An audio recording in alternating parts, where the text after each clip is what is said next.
On a entendu parler, je crois, de ce lieu au Xe siècle. Puis ça a vraiment commencé au milieu du XIe siècle. En fait, il y a un ermite qui s'appelait Roubaud qui s'est installé ici parce qu'il y avait une source. Il y a un oratoire qui s'est créé et puis après une abbaye. Et Sainte Rosine était la mère prieure de l'abbaye au début du XIVe siècle. Sainte Rosine était la protégée de l'évêque de Fréjus.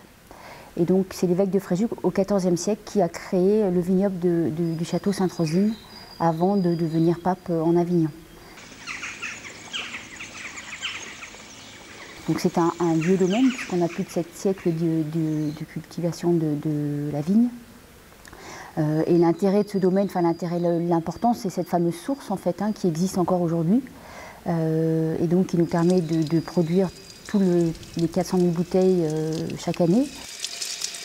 Alors c'est très important de faire venir, parce que je pense que les gens, une fois qu'ils sont venus au domaine, qu'ils ont visité les caves, qu'on leur a raconté une belle histoire, ils se souviennent de nous. Et puis on a de la chance d'être dans une région très touristique, où il y a des millions de gens qui viennent en vacances chaque année, puisque le département du Var est le premier département touristique français. Donc ça nous fait une publicité énorme dans le monde entier. Sainte-Rosine, on a vraiment travaillé sur la qualité, donc on met vraiment tout en œuvre pour faire des vins de qualité. Sur nos vins haut de gamme, on travaille sur du parcellaire.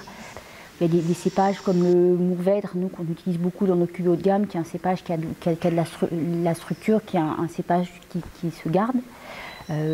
Pour moi, vraiment, la différence entre le rosé, je dirais, sur le fruit de tous les jours qu'on va boire au bord de la piscine ou à la plage et le rosé de gastronomie, c'est vraiment la structure en bouche. Beaucoup de rosés sont très agréables, sont très aromatiques, mais en bouche sont assez souples, assez je dirais, simples. Et les rosés de garde ont beaucoup de matière en bouche, une belle structure, et peuvent être associés à une cuisine puissante et gastronomique. Sainte-Rosine a toujours été un terroir excellent pour les rouges, terroir argilo-calcaire. Il y a toujours eu des très grands rouges au château Sainte-Rosine. Quand on a repris la propriété, on a continué sur cette ligne-là. On a replanté aussi beaucoup de Syrah et de Cabernet Sauvignon. Je pense qu'on a de la chance en Provence de pouvoir travailler avec de nombreux cépages pour les rouges. La Syrah, le Grenache, le Cabernet Sauvignon, le Carignan. Donc on peut faire des très belles choses en rouge.